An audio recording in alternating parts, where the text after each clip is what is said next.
Finally কামাখ্যাতে এসে পৌঁছে গেলাম। যে ট্রেন 4:30 আসার কথা সে ট্রেন 8:15 বেজে গেছে। তো চলে এলাম স্টেশনে, ট্রেন ঢুকছে স্টেশনে, এখন নামবো। আর ভাইগনা চলে এসেছে আমাদের নিতে। চলো আগে নামি, ভাত হতে হতে আস্তে আস্তে সব কিছু রেডি করে নিই। ভিডিও করতে পারছি না, ব্লগও করতে পারছি না, কী বলবো। কোথাও যেতে হলে তো বুঝতেই পারো, হাতে সব করতে হবে। তোমাদের দাদাভাই এখনও ওঠেনি। আর কালকে রাত্রে আমার কেন যেন একটুকু ঘুম হয়নি, মাথা ব্যথা করছে প্রচণ্ড, মানে শরীর খারাপ লাগছিলো। উঠে পড়েছি সেই কারণে, ভালো লাগছে না। বাইরে আজকে প্রচণ্ড কুয়াশা, জানি না কী করে যাবো। তো রেডি তো হয়ে দেখা যাচ্ছে। চলো আস্তে আস্তে তোমাদের সাথে সবটা শেয়ার করছি। বাবানকে ডাকি, ব্রাশ করতে দিয়ে দিই, রেডি হয়নি। টোটো বলা হয়ে গেছে, টোটো চলে আসবে না তো। হ্যালো ফ্রেন্ডস, তো রেডি হয়ে গেছি। বাবান বেরিয়ে গেল, আমরাও বেরিয়ে যাই। চলো 7:10 বাকি, 8:30টায় ট্রেন। চলো যা যেতে যেতে কথা হচ্ছে। তো টোটোতে উঠে পড়েছি। দেখো বাইরের ওয়েদারটা দেখাচ্ছে, কিচ্ছু দেখা যাচ্ছে না। কুয়াশা সামনের দিকে দেখতেই পাচ্ছি, এত কুয়াশা, কিচ্ছু দেখা যাচ্ছে না। খালি কুয়াশা। দেখো উঠো আগে, কি কুয়াশা দেখতে পাচ্ছ, কিচ্ছু দেখা যাচ্ছে না।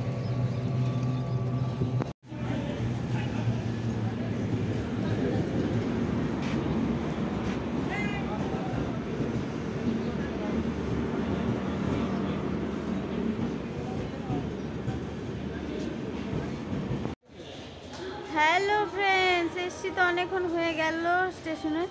ট্রেন 2 ঘন্টা লেট। দেখো বুঝতে পারছি না তখন কি এত ঠান্ডার মধ্যে চলে এলাম। দেখেছিলাম 1 ঘন্টা লেট, এখন শুনছি 2 ঘন্টা। তো রাইট টাইমে তো আসতে হবে বলো। এত সকালে ঘুম থেকে উঠে এত কুয়াশার মধ্যে চলে এলাম, এখন দেখছি ট্রেন লেট। তো চলো বসেই থেকে আর কি করা যাবে। এখন আমরা আছি এনজিবি স্টেশনে।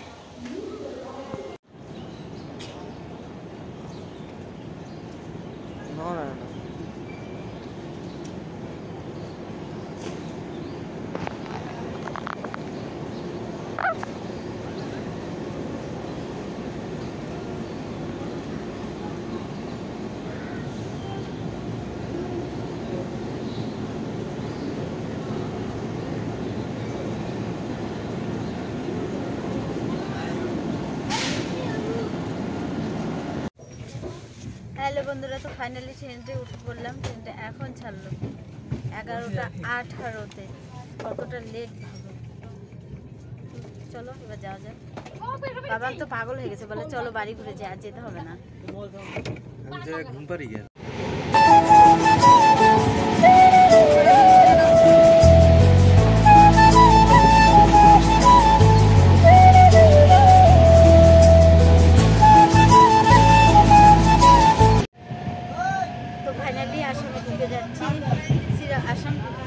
শ্রীরামপুর আসাম পার হয়ে গেলাম। চলো দেখো চোখের কি অবস্থা, ঘুম হয়নি। বাবা নাম এসে তোমাদের দাদাভাই ওইদিকে এসেছি, কিছুক্ষণ ছিল এখানে, পরে ওখানে চলে গেল। এখানে বাবা নদীকে বসেছে, আমি এইদিকে।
আর বাবান তো একদম অস্থির হয়ে গেছে নামার জন্য, আর ওর ভালো লাগছে না।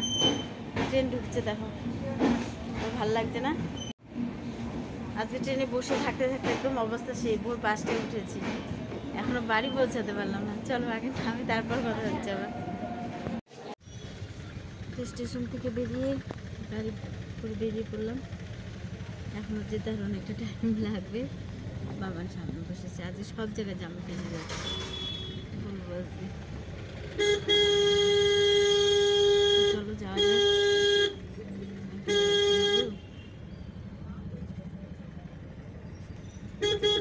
প্রচণ্ড ভিড়, প্রচণ্ড জাম আছে সব জায়গায়।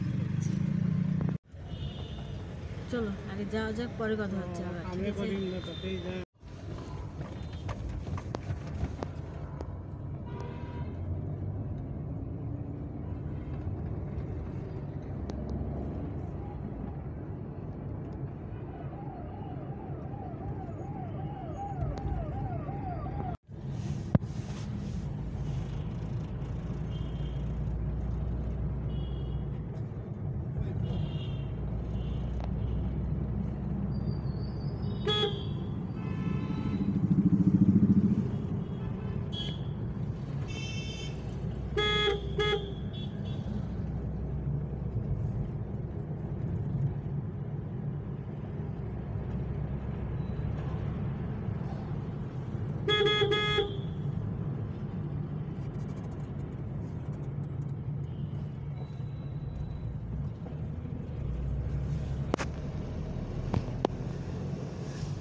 সবাই একসাথেই চলে এসছি, আলাদা আলাদা ট্রেন হলে কি হবে। দেখো সবাই চলে এসছি, ওই যে দিদি, ওই দিদি বাড়িতে এসছি আমরা সবাই। দেখো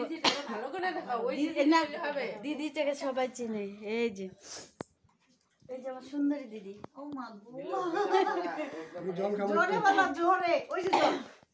জোরে বল, আমার গলার আওয়াজ কেউ শুনতে পাচ্ছে না। দেখো চোখ মুখের অবস্থা খুব খারাপ। ফ্রেশ হয়ে দেখো খেতে বলছে বন্ধুরা তোমাদের সাথে, ঘুগনি খাচ্ছে। এখানে বড় ননদ, ননদিনী, সবাই মিলে, ওরা অন্য ট্রেনে এলো, আমরা অন্য ট্রেনে এলাম, বাট একসাথে ঢুকেছি, ভালো লাগছে। সবাই মিলে খাওয়া দাওয়া হচ্ছে, তো সবটাই তোমাদের সাথে পরে শেয়ার করছি। চোখ মুখের অবস্থা কিন্তু খুব খারাপ সবারই, কারণ সারাদিন ট্রেন জার্নি করে সবারই অবস্থা খুব খারাপ, মাথা চিরুনি করে। হ্যালো বন্ধুরা, আমরা সবাই এখন ছাদে, তোমাদের একটু দৃশ্যগুলো একটু দেখাচ্ছি। আমরা 5তলা ছাদ থেকে, 7 রাত্রের দৃশ্যটা একটু দেখাচ্ছি, কি দারুণ লাগছে দেখতে। দেখো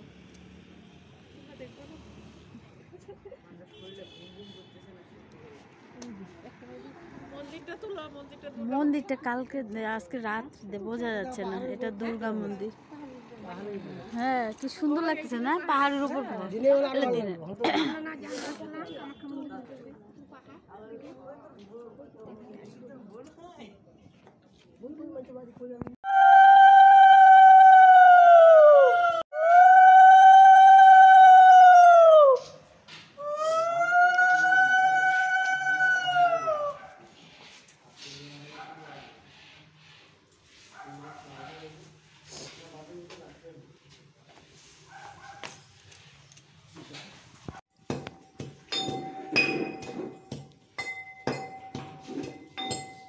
ভাগ্নের বিয়ের বৃদ্ধি ধান কোটা হচ্ছে।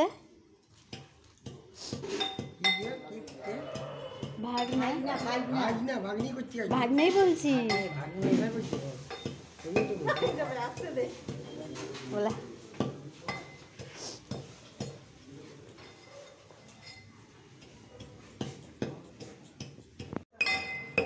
হলুদ কোটা হচ্ছে,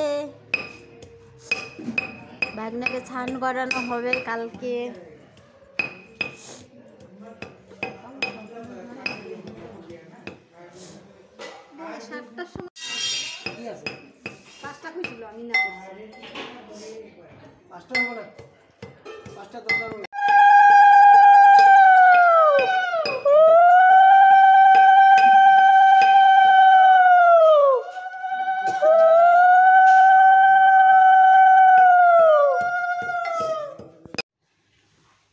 তো রাতের খাবার দাবার শুরু হয়ে গেছে। আমার 2 ননদ বসেতে, আমার ছেলে, ভাগ্নে, জামাইবাবু, তোমাদের দাদাভাই সবাই মিলে একসাথে খাওয়া দাওয়া হচ্ছে।